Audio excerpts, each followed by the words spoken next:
How's it going, guys? It's me, the Domo Taku, here today with Kiznaiver Episode 10 Reaction Review.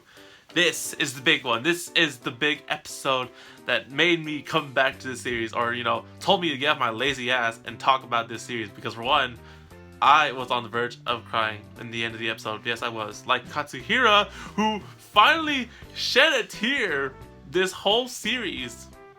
Did he shed a tear before? No, I'm pretty sure.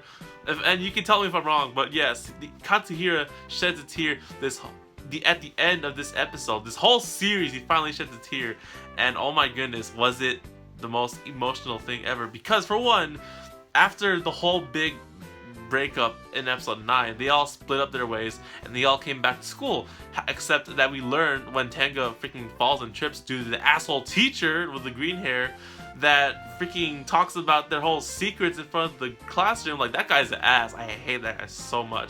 But he trips Tenga and he freaking falls face first on the floor, but no one reacts to it. It's only him, and that must mean their Kizna marks have disappeared, and that is astonishing because now their marks are gone and that no longer bounds them to anything. They have stopped talking to each other, or they have stopped being friends with each other, and they just don't ever look at each other anymore, and they're not bound by anything anymore, so they have no reason to talk to each other whatsoever.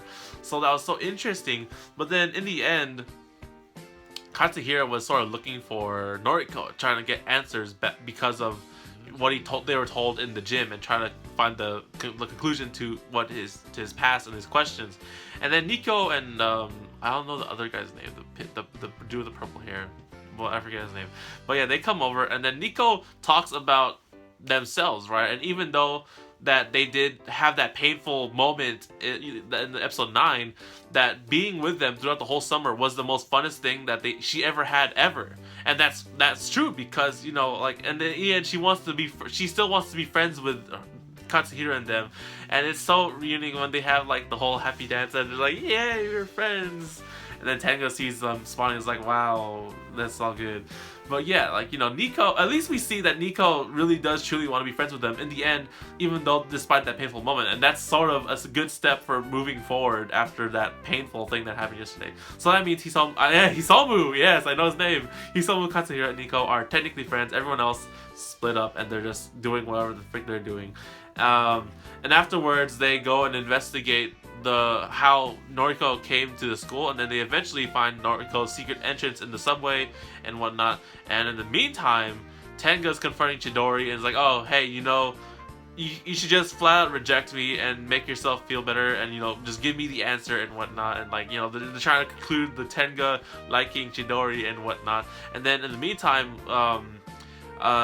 Noriko and her Kiznaiver business, her little experiment, is going to be shut down because of some government people, and as a result, she tries to show the result of the Kizna experiment by almost jumping off the roof, and I'm just like, damn! And then she doesn't actually jump off, she doesn't die, she faints before she jumps, like, hallelujah, she's not dead. And then she's resting up right now.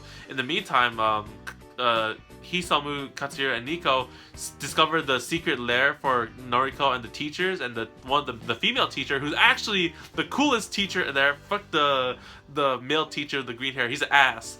And she comes up and tells Katsuhira the truth about things. Like, oh, I felt Noriko in pain when she was trying to jump off the thing in my heart, but the mark's gone. So apparently the teachers were the caretakers of the original 17 or the original 12, I don't know, the original Kizna experiments with the kids. And she took care of Katsuhira, Noriko, and all of them, and even the asshole green hair teacher, but you don't care about him. So yeah, we see that they have some kind of background or sort of relationship to the Kizna experiment, the original one, and that she reveals everything about the Kizna experiment, about how they tried to use the Kizna experiment split between the kids, and they had one kid with a mark and then split into 12 or 17 other people, and to try and minimize the pain equally, right? That's supposed to do what the Kizna marks do, right? But then the experiment went wrong, whereas instead of the one person suffering pain and being split equally between 12 people so that it's not that bad, the pain of all those 12 other kids or more got pushed into that one person who was connecting them all, and that person was Noriko. And when I learned that, I was just like, oh my goodness, this all makes sense now, because Noriko is almost like Katsuhira, like really like blank, expressionless and stuff like that and stuff. And like, dude, she freaking took the pain of like 9 to 12 plus kids or whatever all on her, and that was terrible. And the only way she could like bear that pain is that she freaking took injections and drugs and whatnot, and that is terrible. So the experiment went horribly wrong, and what happened to the rest of the kids in that experiment end up right here in Katsuhira. Is like Katsuhira wanted to know where the other kids were in the experiment, where were his friends as childhood, as kids, and here they are laying blank and emotionlessly in chairs, not having any senses at all whatsoever. And Katsuhira, of course, being part of the thing, he was the exception. You know, he sort of has some recollection of, like, you know, actual expression of emotion and stuff. Like, you know, he's not just blank and sitting on a chair like an empty shell and stuff. So then when Katsuhira finally sees these kids, and he starts to remember everything. He's like, oh, you two with the short hair, the girl who likes this and whatnot. And then you have a flashback where like the girls are making fun of Katsuhira for liking Noriko, and then there's a whole kawaii memory with Noriko saying that she likes Katsuhira. It was super kawaii. But then the most heartbreaking thing this whole episode was Katsuhira falling to his knees and crying his heart out. That was the most saddest emotional thing I've seen in this series, and it tops Honoka, Chidori, and all that other stuff that they went through, because Katsuhira has been the most emotionalist character in this whole series, and now that he's starting to gain his emotions back and his pain, he freaking falls to the ground and cries.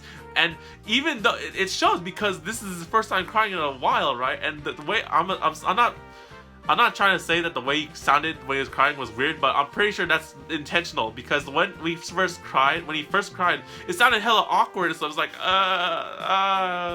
like, because that's his first time crying in a long time. Like, he just suddenly had this expression of sadness and stuff, and he just wanted to cry for the first time, and everyone's like, Katsuhira's crying or something like that, right? It's like, this is true sadness because he's crying for the first time, and it sounds so weird, but it's really emotionally sad for him to see his friends in this situation. And that's where the episode ends. That is where the episode ends. So now, with 2 episodes left, I'm just sitting here thinking, he's like, okay, how will anything be, what's the end game goal here? To bring back everyone else, to save his friends, to save Noriko? Like, what is the end game goal here? That's what I want to know, and that is what we're going to find out next week's episode, because man, Katsuhira, like, this whole series, like, he's just been emotionless and not caring, and then every episode he's changing one bit to a bit, and this episode he just shines like the brightest, and like in his emotions and whatnot. It was super good. I was on the verge of crying myself when I saw it. I was just like, oh, this is so sad. Katsuhira, I got you, bro. I got you. So anyways, guys, I can't wait to see how this series ends. Like, how they will resolve the kids, Noriko, their relationship with everyone else and their friends. How's it all gonna resolve? We'll find out next week, guys. So anyway, guys, like the video if you like this episode and Kiznaiver, because dang, I can't be the only one who didn't almost on the verge of crying, right? Like, come on, guys. Yeah, you know, right? And subscribe, because next episode, whatever that is from the time I upload this, I'll be covering next week's episode and the final episode, and I can't wait to see how the series ends. So stay tuned for that, guys. I hope you guys are doing well. So I'll see you guys on the next video on the Domotaku anime channel. So take care, guys, and mata ne.